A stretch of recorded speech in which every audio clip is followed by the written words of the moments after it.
विशेष तौर पर चूँकि आचार संहिता लगने वाली है, हालांकि आचार संहिता का उस एक्सपेंशन से कोई संबंध नहीं होता, बाद में भी हो सकता है, लेकिन काम रुके नहीं। इसलिए जितने भी प्रमुख लोगों को आज मंत्रिमंडल की शपथ दिलाई गई है, इसके बाद मुख्यमंत्री जी के परामर्श से जो भी कुछ आगे निर्णय होने होंगे केंद्रीय नेतृत्व निर्णय करके उनको बताएं। तो सर अनिल साहब का डिप्टी सीएम इनका नाम था, अनिल साहब का डिप्टी सीएम के रेस में नाम था ये कैबिनेट के लिए सर? देखिए, आज मंत्रियों की ही शपथ होनी थी तो मंत्रियों के उसमें था, लेकिन वो नहीं पहुंच पाए तो अगली बार करेंगे।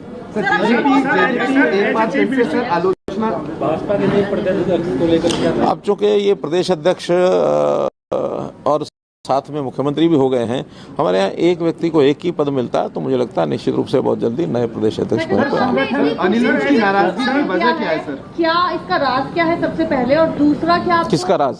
खुशी खुशी इस्तीफा दे? नहीं, हमारे यहाँ जो काम होता है बहुत खुशी खुशी होता है। और मैंने आपको पहले बताया, मैंने बहुत पहले, आज नहीं, बहुत पहले प्रधानमंत्री जी को कहा था कि कोई अच्छा व्यक्ति नेतृत्व करने लायक नई पीढ़ी में से मिलता हो तो लाना चाहिए।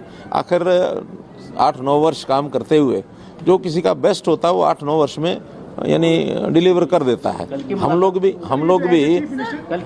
भी आखिर अपने अपने स्थान पर जो काम करते हैं, हमारी डिलीवरी 2-3 साल 4 साल बाद होती है, तो 4-5 साल बाद या तो तबादला हो जाता है, या कोई चैनल बदल लेते हैं, या कोई अखबार बदल लेते हैं, सबके जीवन में होता है। जो आज ये परिवर्तन हुआ है, क्या इनकम्बेंसी उसकी एक वजह है या क्या वजह है? देखिए, आप कोई शब्द मेरे मुंह में डालेंगे अच्छा नहीं है।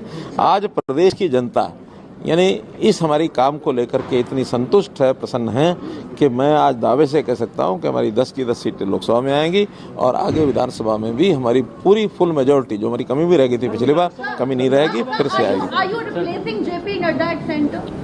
भाई ये कौन सी बातें आगे और कहाँ से आगे, मुझे समझ नहीं आता। नहीं, आप हाइपोथेटिकल कोई प्रश्न करेंगे, these are not to be answered. Vijendra Singh गए छोड़ करके, आपको लगता है इसको पार्टी को कोई नुकसान पहुंचेगा? क्योंकि वो कह रहे हैं मेरे जाने से नुकसान होगा, आपका क्या मानना है? देखिए, जो कोई खुद काम करता है वो अपने आप को उस काम के लिए उसका औचित्य ठहराता है, लेकिन मुझे लगता है कि उन्होंने अच्छा कदम नहीं किया, क्योंकि जिस दलदल से वो निकल करके आए थे, हमने तो उस दलदल से जब वो निकले थे बाहर तो उनको कमल की एक कली के ऊपर उनको खिलाया था, और खिलाने के बाद अब वो मालूम नहीं कि बाद में फिर वो मुरझा करके वापस दलदल में जाने की उनकी इच्छा होगी तो वापस दलदल में डूब गए हैं। हम तो दलदल में से निकाल के लोगों को कमल भी दलदल में ही होता है, कि उसी कीचड़ में होता है, लेकिन कमल के ऊपर खिल करके ऊपर चढ़ना वो भविष्य का एक द्योतक होता है कि अच्छा भविष्य लेके आएंगे। लेकिन किसी का मन ही ऐसा करे कि मुझे दलदल में मजा आ रहा था, वो दलदल में मजा लेने के लिए फिर चले गए। ऐसा कोई विषय नहीं था।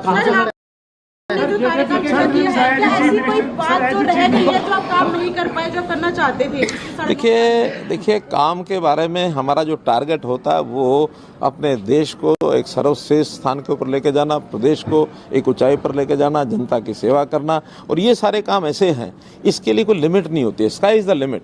हम कितना भी कर लेंगे तब भी हम ये नहीं कह सकते हम सर्वोच्च स्थान पर पहुंचे हैं। आगे करने के लिए बहुत कुछ है। हमारे साथी नायब सिंह सैनी उन सब कामों को आगे बढ़ाने के लिए काम करेंगे, और मैं विश्वास दिलाता हूं पूरा उनका सहयोग, जितना ज़्यादा सहयोग होगा मैं करूंगा, क्योंकि आखिर तो हरियाणा में ही काम करना है, चाहे वो कोई भी दायित्व हो।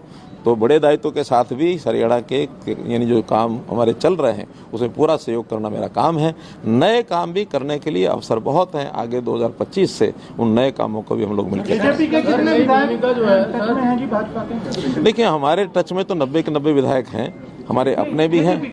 नहीं, हमारे, मैं तो 90 के 90 कह रहा हूँ, हमारे अपने भी तो हैं ही हैं, और साथ में जो इंडिपेंडेंट है, साथ में जो कांग्रेस के हैं, साथ में जेजेपी के हैं। कोई ऐसा नहीं है, खास करके जब मैं मुख्यमंत्री रहा हूँ तो मुख्यमंत्री के नाते से सबका ही संबंध होता है, अच्छा संबंध होता है। हमारे पास वो काम भी लेके आते हैं। अब सामने वालों के मनों को नाप करके वो नापेंगे क्या कर रहे हैं क्या नहीं कर रहे हैं।